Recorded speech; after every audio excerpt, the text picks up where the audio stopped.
Glória a Deus. Eu quero conversar com vocês hoje. Uma palavra que veio ao meu coração e eu acho muito pertinente para o momento que estamos atravessando. Eu quero conversar com vocês sobre resistência. Na verdade, a caminhada cristã, ela não é uma prova de velocidade. Ela é uma prova que vai exigir de nós resistência. Porque ao longo da nossa caminhada, do tempo que vamos precisar cumprir nessa missão de vida, de atravessarmos essa história e essa oportunidade de vivermos que temos, nós precisamos entender que a resistência será o fator crucial. Então eu quero começar com a carta aos Hebreus, no capítulo 12, no verso de número 1, nós vamos receber 3 diretrizes que eu acho muito importante. Hebreus capítulo 12, verso 1 diz assim: portanto, nós também, que estamos rodeados de uma tão grande nuvem de testemunhas, deixemos todo o embaraço e o pecado que tão de perto nos rodeia, e corramos com paciência a carreira que nos está proposta, olhando para Jesus, o autor e consumador da fé, o qual pelo gozo lhe estava proposto, suportou a cruz, desprezando a afronta, assentou-se à destra do trono de Deus. Considerai, pois, aquele que suportou tais contradições dos pecadores contra si mesmo, para que não enfraqueçais, desfalecendo em vossos ânimos. Feche os seus olhos mais uma vez. Pai, te damos graças por tua palavra, que dela possamos retirar neste momento forças, vigor, para prosseguirmos na caminhada sem desfalecermos, sem desanimarmos. Em nome de Jesus, que teu Espírito Santo lhe seja, ou nos seja por companheiro, que os teus anjos possam estar indo à nossa frente. Te damos graças por tudo, ó Deus, e te pedimos, continua conosco, em o nome de Jesus. Amém. Glória a Deus. Eu queria trabalhar com vocês 3 instruções que recebemos nesses 3 versículos. O primeiro, ele diz que nós precisamos correr com paciência.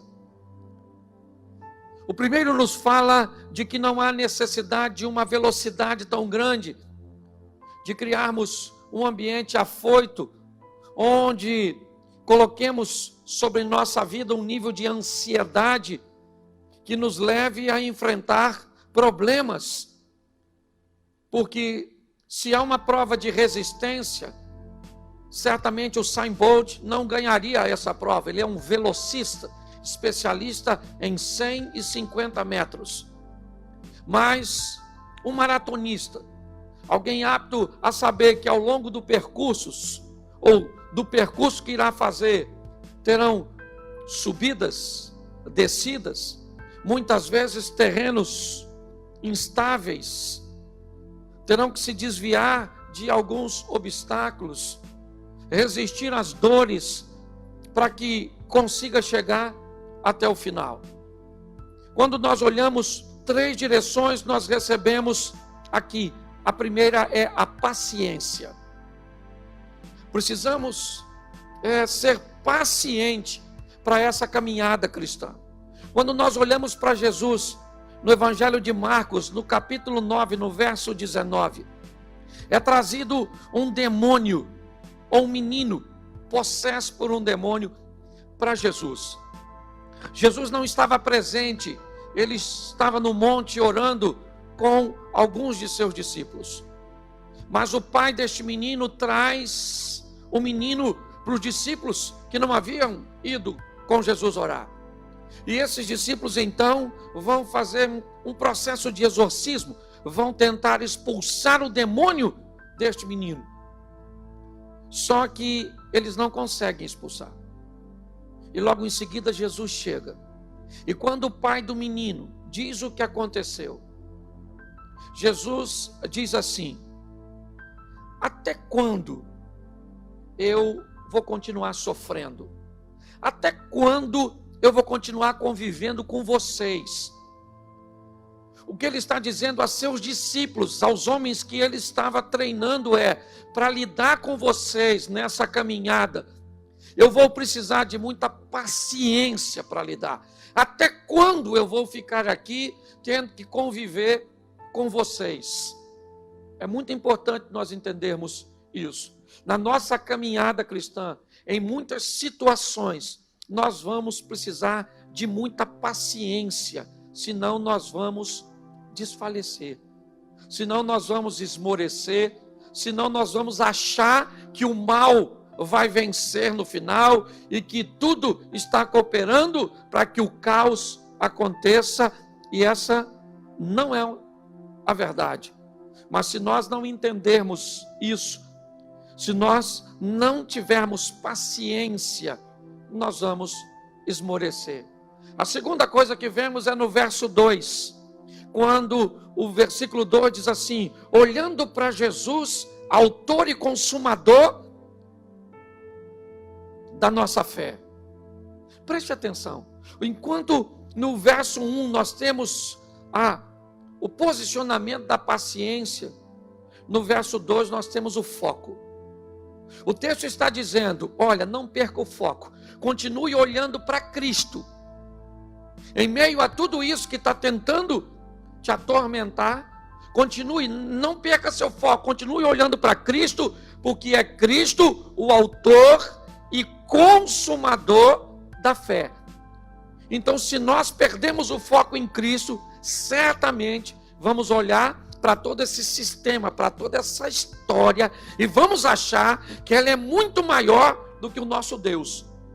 Por quê? Porque a fé em Deus está estabelecida em mim e em você por Cristo. Ele é autor e ele é consumador da fé em nós.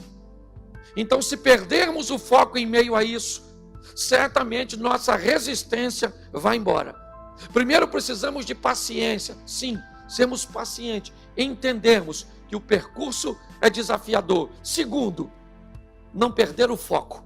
O nosso foco é Cristo. Sabemos que em Cristo somos mais do que vencedores. É assim que funciona. E o verso 3, ele diz assim: considerai, pois, aquele que se suportou, tais condições ou contradições dos pecadores contra si mesmo, para que não enfraqueçais, desfalecendo em vossos ânimos. Preste atenção nessa questão de foco. Deixa eu voltar um pouquinho ao ponto anterior primeiro. Jesus está num casamento em Caná da Galileia, João capítulo 2. Está ali sua mãe, seus discípulos e uma festa com alguns convidados. De repente, Maria nota que o vinho daquela festa não será suficiente para ir até o final. Maria então vai até Jesus e diz a ele: eles não têm vinho, o vinho acabou, essa família vai passar vergonha. Jesus disse a ela: o que tenho eu contigo, mulher? Ainda não é chegada a minha hora. Quando vão prender Jesus uma vez, ele foge e diz: ainda não é chegada a minha hora. Mas quando Jesus vai ser preso no Getsêmani, ele diz: é chegada a minha hora. Por isso ele diz: ninguém tira a minha vida, sou eu que a dou. Eu queria que você prestasse atenção, porque voltando para o foco, não tinha problema nenhum ele fazer o milagre da transformação, ele fazer o milagre de ressuscitar um morto, de curar alguém, mas muito mais do que isso, ele não perdia o foco. Ele sabia que o foco estava na cruz, morrer sendo santo para salvar todos os pecadores num sacrifício único. Quem não deseja esmorecer, parar, ficar neutralizado, precisa aprender a manter os olhos na sua missão, naquilo que deseja. Se você quer ser resistente, não basta ser paciente para suportar. Você tem que ter foco, você tem que ter um posicionamento. E por último, aqui no que lemos, considerai aquele que suportou resistência. Não foi à toa que Jesus chamou pelo menos 4 discípulos pescadores, homens hábeis para lidar com resistência, com exaustão e com frustração. Pelo menos 4 de seus discípulos, Pedro, seu irmão André, Tiago e seu irmão João. Os 4 eram sócios numa pequena cooperativa de pesca, provavelmente coordenada por Zebedeu. Mas quando nós olhamos para isso, o que vemos? Pessoas aptas, resistentes. O que nós voltamos essa manhã em nosso barco? Nada. Nosso barco está vazio. Mas e amanhã? Amanhã nós vamos sair para pescar novamente. Essa era a visão. Esse era o posicionamento. Pessoas resistentes. Vamos lá, vamos pegar Mateus capítulo 4, Jesus no monte da tentação, 40 dias sem comer. Ele teve fome, ele não estava sem beber 40 dias, cuidado com sua avaliação, certo? Ele estava sem comer 40 dias, e depois de 40 dias, ele está fraco, ele está com fome, e é baseado nessa fraqueza. Olha bem, é baseado nessa fraqueza física, nessa inanição física, que o diabo chega apresentando. Se tu és o filho de Deus, primeira coisa que você vai descobrir, que se tu és o filho de Deus, citado por Satanás, é um texto bíblico. Ok? E Jesus também, fraco fisicamente, mas resistente, ele diz ao diabo, também um texto bíblico, nem só de pão viverá o homem, mas de tudo aquilo que procede da boca de Deus. Quando nós olhamos, a próxima investida, ela é, lança-te daqui do pináculo, porque está escrito, olha o diabo usando, está escrito que aos teus anjos dará ordem a teu respeito e não vai acontecer nada contigo. E Jesus novamente, resistente, disse, mas também está escrito, não tentarás ao Senhor teu Deus. Depois do segundo argumento, me parece que o algoz de Satanás não tem mais argumento. Então ele sai do contexto bíblico, porque se depender de conhecimento bíblico, ele está perdido. Porque João disse que no princípio era o verbo, mas o verbo se tornou carne e habitou entre nós. O texto bíblico diz que tudo foi feito por ele, e sem ele nada do que foi feito se fez. E quando ele viu que não dava, ele tenta agir no ambiente carnal. Vamos evitar a dor e o desgaste, Jesus. Eu te dou todos esses reinos, ou tudo que está aí, se apenas você prostrado me adorar. Quando cessa o argumento bíblico de Satanás, Jesus ainda continua onde sempre esteve. Apartai-vos de mim, somente ao Senhor Deus adorarás e somente a Ele servirás. 3-2 para Jesus. Deixa eu falar uma coisa para você. Resistência. Esse é o meu propósito de conversar com vocês hoje.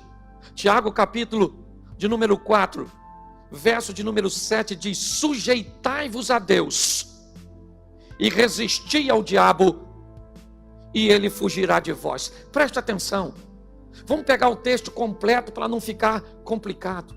Não diga que resistir o diabo é suficiente para vencê-lo. O texto diz, primeiro, sujeite-se a Deus, obedeça a Deus, seja resistente para colocar os valores e princípios de Deus na sua vida.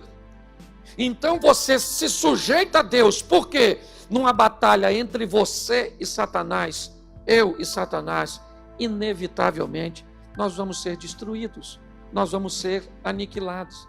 Tentar resistir ao diabo sem estar sujeito a Deus é uma derrota certa, porque nós somos inferiores a ele. Mas quando o texto diz, sujeite-se a Deus. Por quê? Porque isso me dará força, resistência, paciência, foco. E com Deus eu resisto ao diabo. Porque se ele me atacar, a Bíblia diz que o Senhor dará ordem aos seus anjos a meu respeito. Porque os anjos do Senhor estão acampados ao redor daquele que o teme e os livra. Quando nós olhamos para isso, é isso que vemos. Quando nós olhamos para Mateus 24:12, o texto diz assim: e por se multiplicar a iniquidade, o amor de muitos esfriará. Por se multiplicar a iniquidade na política, a iniquidade do nosso sistema de mídia e de divulgação, para aumentar a iniquidade no ambiente moral, familiar e, por que não dizer, até mesmo religioso. A iniquidade aumenta, com o aumento da iniquidade, o amor esfria. É assim que funciona. Nosso relacionamento com Deus é intenso, é aquecido, é próximo, mas conforme a iniquidade vai entrando na nossa vida, inevitavelmente o nosso amor vai esfriando pela Bíblia, vai esfriando pela oração, vai esfriando pela igreja, vai esfriando para com Deus. Inevitavelmente, nós começamos a encontrar respostas e argumentos para não sermos mais fiéis, para não virmos mais aos cultos. Nós temos toda essa estrutura, mas o verso 13 desse mesmo texto diz: mas aquele que perseverar até o fim será salvo. Olhe bem, ele diz que a iniquidade aumenta para quem? Para todos. E nesse ambiente de todos, o que acontece com alguns se esfriam, e o que acontece com outros perseveram. E aqueles que perseveram até o fim serão salvos. E o que se esfriaram? Aqueles que se esfriaram. É lógico que nós gostaríamos de colocar todo mundo nos braços de Deus. É muito difícil para um pastor, ou acredito para qualquer pessoa, botar alguém nos braços de Satanás. Eu nunca vi ninguém num velório, seja de uma pessoa de bem, ou seja de um salafrário, alguém dizer que aquele indivíduo foi para o inferno. Ninguém lança uma sentença dessa. Ali está toda a família, está a mãe, os irmãos e toda a estrutura daquela pessoa, mas nós não somos tolos. E entendemos que a Bíblia está dizendo de uma forma muito clara. Ela diz: a iniquidade cresce, e cresceu. Está aí. Está em todos os lugares onde estamos vendo. E com o crescimento da iniquidade, o amor de muitos, mas não de todos.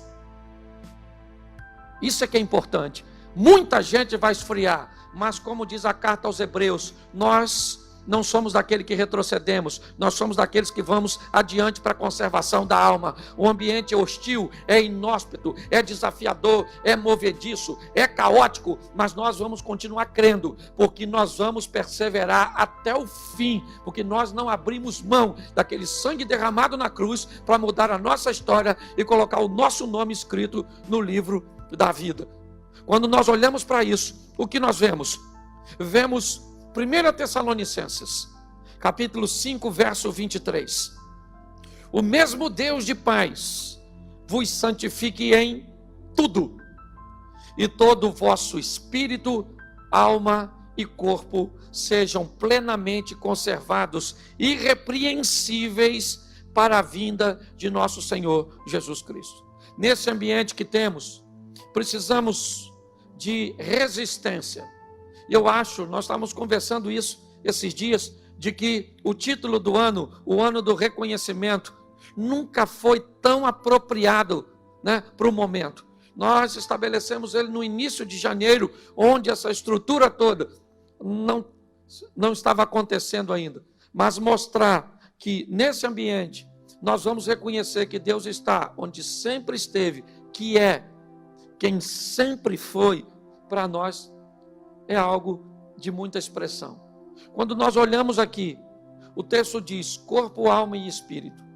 Hoje, se pessoas não estiverem ou não tiverem resistência nas 4 áreas que eu vou falar, elas provavelmente vão ter grandes prejuízos. Se você não for resistente hoje na área financeiro,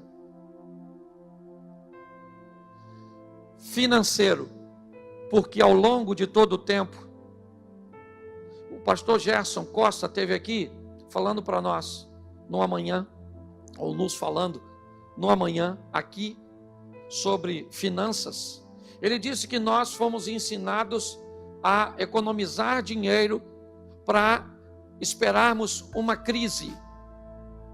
Mas ele ensinou seu filho e aprende e ensina pessoas a economizarem dinheiro para aproveitarem a crise. Olhe bem, enquanto uns se preparam para passar a crise, outros se aproveitam, ou outros criam uma estrutura para se aproveitar da crise. Mas eu aprendi que tem gente que não se prepara nem para sobreviver à crise e nem para se aproveitar na crise. Olhe bem. Se hoje pessoas não tiverem resistência financeira, e ela não vai vir de agora, porque resistência não é coisa que você faz no momento. Resistência é coisa que você faz antes, certo? Ninguém vai chegar aqui agora e vai levantar 200 quilos. Pelo menos nenhum de nós, acredito eu. Porque alguém, para começar, para levantar 200 quilos, vai ter que levantar 30, vai ter que levantar 50, vai ter que levantar 70, vai ter que levantar 100. Ele vai ter que desenvolver uma resistência. Hoje, pessoas, inevitavelmente, se não conseguiu montar ao longo de toda a sua vida, seja ela de 20, 30, 40, 50, uma resistência financeira, a grande maioria de nós achamos que a crise nunca vai chegar. E que se ela chegar, ela só chega para os infiéis e não para os fiéis. Talvez hoje nós estejamos vendo isso de uma forma muito enfática. A Bíblia diz que o sol nasce para o justo e para o injusto. A chuva cai para o justo e para o injusto. Quando nós olhamos para essa percepção, descobrimos que o fiel perde emprego e o infiel também. O infiel sofre um acidente e o fiel também. Quando nós olhamos para esse ambiente, precisamos criarmos uma preparação. E essa preparação é algo que muitas pessoas, eles não se preocupam. Então hoje, famílias que não criaram uma resistência financeira, econômica, e muitos deles não criam, porque acham que economizar 50, 100 reais por mês não é nada. Mas se pessoas economizassem 50 reais nos últimos 5 anos por mês, você pode ter certeza que hoje talvez ela teria dentro da sua estrutura, porque é só você olhar, quem só pode guardar 50 reais por mês, provavelmente é alguém que vai ter no máximo um operacional de 1.000 mensal. E se ele pegasse, nesses 5 anos e guardasse 600 reais por ano, ele teria 3.000, e esses 3.000 que ele teria guardado em 5 anos, seria a resistência para ele durante 3 meses de crise. Mas a grande maioria sequer foram capazes de criar uma resistência financeira. E hoje, empresários estão falindo, pessoas já não estão mais conseguindo, seus compromissos estão virando dívidas, porque para mim só é dívida depois que vence. Antes de vencer não é dívida, é compromisso, certo? Só se torna dívida depois que venceu. Antes de vencer não é dívida, é um compromisso que eu tenho. Segunda área que precisamos, e que às vezes muitos de nós sequer sabíamos, a área física. Hoje precisamos investir na nossa imunidade. Quantas pessoas sequer sabiam que estavam fragilizadas? E agora não sabem direito, porque algumas pessoas, ao contrário, olhavam para grupo de riscos, e existem eles, mas nós já recebemos notícias de que pessoas aparentemente sãs, em idades que não seriam idades de risco, já estão tendo sérios problemas. Então nós precisamos hoje dar uma olhadinha em como estamos comendo e como estamos dormindo, se estamos nos guardando de verdade ou não. É resistência física. Se nós não olharmos para esse ambiente, nós vamos ter problema. Terceiro, resistência emocional. Eu não sei você que está aí me ouvindo ou esse grupo pequeno que está aqui. Eu tenho ouvido tanto troço, agora deu uma diminuída, e eu ouço pouco porque eu fico fora, né? Quase o dia todo. Mas quando chego em casa, eu ouço tanto troço dessa doença, que eu já tenho sintoma. Tem hora que me dá falta de ar, dor no peito, certo? Dor de cabeça, eu acho que eu estou quente. Ou seja, se nós não tivermos resistência emocional, você liga a televisão e olha para o Equador, urubu voando. Olha bem. Se você não for resistente, sabe o que está acontecendo? Eu falei ontem com um amigo, uma moça do Ministério de Louvor, uma menina bem casada, estruturada, sabe? Não vou nem falar a cidade, porque possa ser que... Mas ela tentou suicídio. Não foi resistente emocionalmente. Pessoas que nem foram mandadas embora ainda e já está apavorada, porque pode perder o emprego. Então, inevitavelmente, você quer uma dica para ficar bem emocionalmente? Primeiro, não vou botar você alheio às notícias não, mas pegue um jornal sério, um repórter sério, ok? E assista para você não ficar. Aí você muda de um para o outro. Aqui morreu 20, lá morreu 30. Aqui está dando notícia do Irã, aqui da China, aqui da Itália, aqui dos Estados Unidos. E mostra a carreta fulano morrendo. E o outro, as filhas dos filhos. E se não basta, ainda já estão falando do mosquito. Eu estava vendo a repórter, saiu do vírus e foi com o mosquito, que parece que é Deus. Tríplice ação: chikungunya, dengue e zika.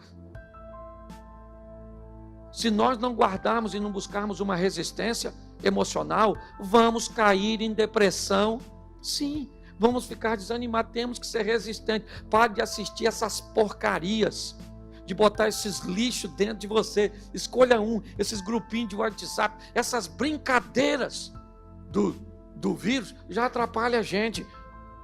Se não tivermos resistência emocional, nós vamos ter sérios problemas. E é por isso que muitos casais e famílias já estão tendo problema para ficar no isolamento social. Que, aliás, diga-se de passagem, precisa ser bem visto. Porque eu vejo esses artistas globais, eu vejo esses camaradas aí, cantores, essa turma aí, né, lá de cima, falando de isolamento social. Não estou falando contra não, mas queria lembrar vocês aqui, e eles que estão lá, é mole, mano. Ficar isolado com Netflix, Sky, casinha com piscina, 400 metros quadrados. Você tem um filho ou dois, a geladeira está cheia, e se faltar, tu tem dinheiro para ir lá comprar. Jesus está na sua casa, se é que está. Ok? Agora presta atenção, querido. Vamos criar um isolamento social. 6, 7 filhos. Numa casa de meia água, um calor que parece que o inferno é parede e meia. Uns meninos que comem, que parece até esmeril, que encostar. Come. Não tem dinheiro para nada. Netflix é gato net. E olhe lá, que provavelmente não está dando nem para pagar para alguns. E as pessoas vêm com esse discurso bonitinho. Aliás, esses dias pegaram um cara que estava falando de isolamento na rua. Um repórter, deu uma confusão danada. Gente, a população está em primeiro lugar. Nós precisamos entender isso. Sabe? Se não cuidarmos emocionalmente, aí não tem jeito. O marido fica em casa, não estava acostumado com a dinâmica do lar. A mulher arrumava a casa por volta de 12:30 e 1h. Por que não dava para arrumar antes? Era muita coisa. porque ela gostava de acordar mais tarde um pouquinho, e ele não sabia porque ele saía cedo para trabalhar. Agora a mulher acorda 10 horas, o miserável está em casa, acorda cedo porque trabalha. E não está trabalhando. Aquela barriga, só Jesus, vou nem falar. Escute só. Nós olhamos para esse ambiente, é mole. Sabe? Darmos diagnóstico para a história dos outros. E aí não tem jeito. Ah, pastor, o nível de divórcio cresceu. O que o senhor acha? Eu acho que as pessoas não estão preparadas emocionalmente para ficar em casa. Porque o marido em casa, 40 dias, cheio da grana, ele fica mais bonito. Agora um cara duro em casa, o que ele vai estar? Aborrecendo mulher e ainda bota a culpa na coitada das mulheres. Então, emocionalmente, nós precisamos estar equilibrados. Porque, presta atenção, eu já falei financeiramente desequilibrado. Você imagina, um indivíduo sem dinheiro, um indivíduo sem saúde ou com alguém dentro de casa, porque já não tem dinheiro, perde a saúde, precisa comprar remédio, e agora está nesse convívio de isolamento e nessa situação que tem tendência, segundo informações, a ficar mais acirrada. Me disseram ontem, eu não sei porque você não sabe o que é fake e o que não é, que já nós vamos ser proibidos de sair de casa sem máscara. Eu não sei se você ouviu falar isso, mas eu ouvi. Aí ontem alguém na minha live perguntou, pastor, olha só, eu estou sem pintar o cabelo, estou horrorosa. Meu marido já está botando defeito em mim, o que eu faço? Falei, minha filha, além da máscara, bota uma touca. Mas arruma um jeito, porque a crise está para todo mundo, querido. O outro falou comigo, pastor, mas as pedras estão no caminho. Eu falei, melhor uma pedra no caminho do que duas nos rins. Nós temos que olhar a estrutura por um ângulo diferente. Emocionalmente, pastor, o senhor faz graça de tudo, mas se eu não fizer, eu vou ficar do mesmo jeito que muita gente está doente, adoecida, com essa visão pessimista. E por último, nós precisamos de uma resistência espiritual. Porque isso não é coisa só humana, não. Não é homem que vai resolver e vai tirar o mundo dessa situação, não. Só Deus intervindo. E para Deus intervir, o povo tem que clamar, porque o povo que se chama pelo meu nome, se ele se humilhar e orar e se converter dos seus maus caminhos, então eu ouvirei do céu. Olha bem, e virei e sararei a sua terra. É assim que funciona. Nós precisamos de resistência espiritual. O que eu estou vendo hoje, na grande maioria, o povo tem resistência financeira? Não. Bastou um mês, que estamos chegando aí, um mês, e já é o suficiente para a maioria estar enrolada. E não fale comigo que ganha pouco. Economizar dinheiro não tem a ver com quantidade que você ganha. Entendeu? Se você fosse alguém que economizasse e que tivesse uma linha de segurança e de resistência, você hoje poderia dizer para alguém, rapaz, eu juntei R$500 durante os 5 anos. E alguém poderia dizer assim, mas R$500 não é nada. Não é nada? Vai pagar R$500 para você ver. Então, muita gente hoje não tinha e não tem resistência financeira, não tem resistência física no que diz respeito a doenças, não tem resistência emocional, está nesse emaranhado de emoções totalmente distorcidas, criando confusões dentro de seus lares, e não tem resistência espiritual. Se nós buscarmos agora, talvez, o mais difícil seja o financeiro. Mas hoje você pode mudar seu foco, olhar e dizer, eu vou criar uma resistência emocional. Como? Parando de ouvir todas essas coisas negativas, de conversar com todas essas pessoas que muitas vezes estão dentro da nossa própria casa, mas impregnada por essas informações, só falam de caos.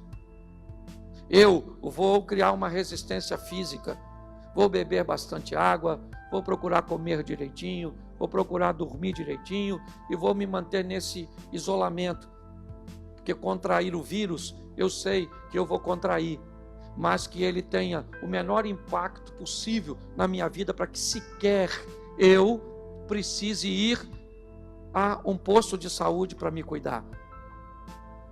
E principalmente, ter as minhas emoções resistentes para lidar com o ambiente de casa que eu não estou acostumado a lidar, com o marido em casa que você não estava acostumado para lidar, com os filhos em casa, porque está todo mundo em casa.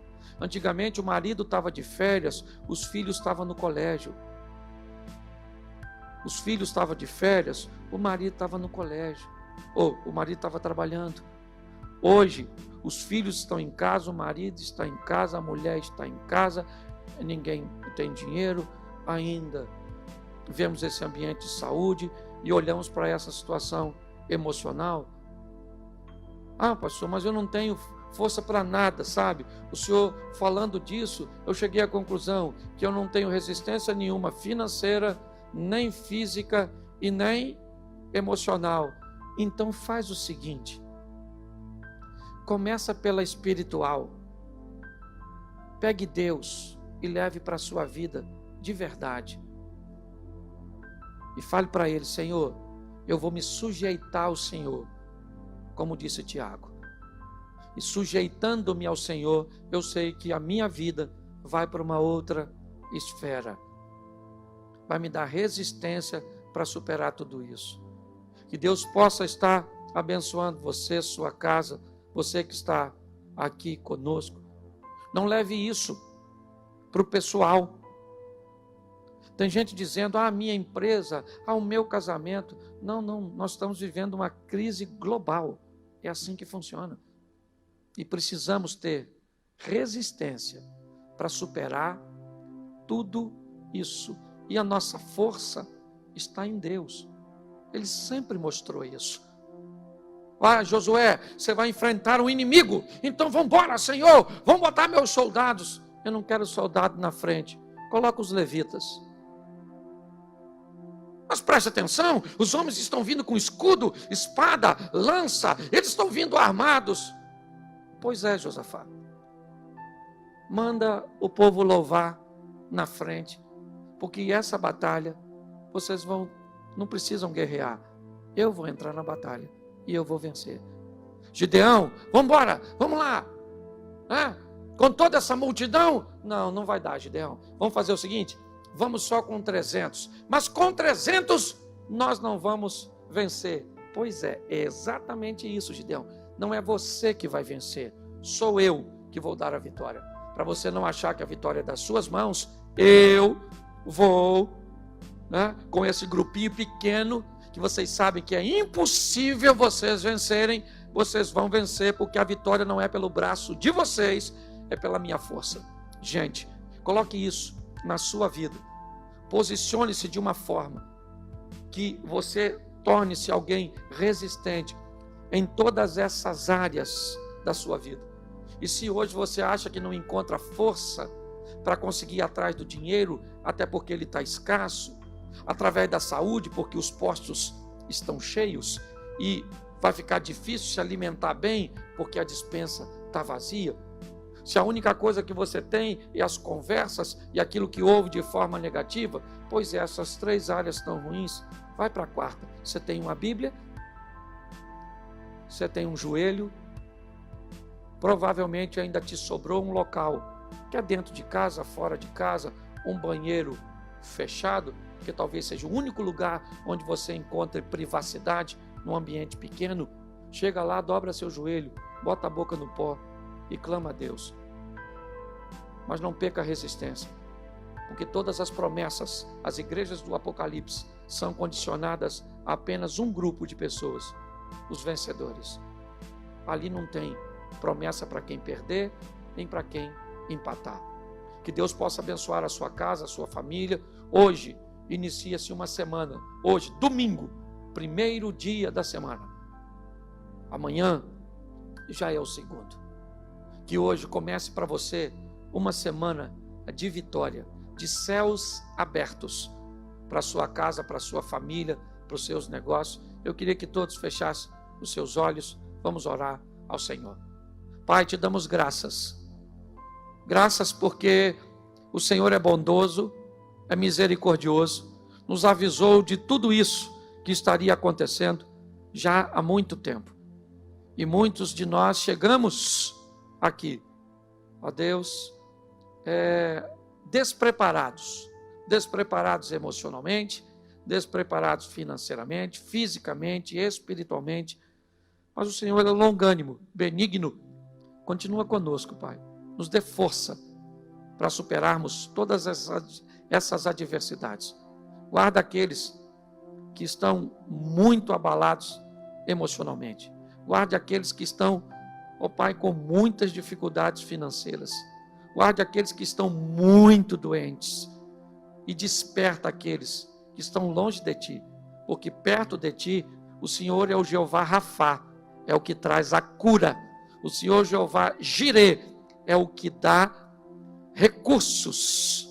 E o Senhor é o Jeová Shalom, é o Deus de paz. Por isso, Senhor, continua conosco, porque é só em Ti que nós podemos confiar. Fica conosco, Senhor, em o nome de Jesus. Que o grande amor de Deus, nosso Pai, a graça de nosso Senhor e Salvador Jesus Cristo e as doces consolações do Santo Espírito de Deus seja para com todo o povo do Senhor, e todos digam amém. Que Deus abençoe a todos aqui presentes e a você que está aí em casa. Fique com Deus, graça e paz.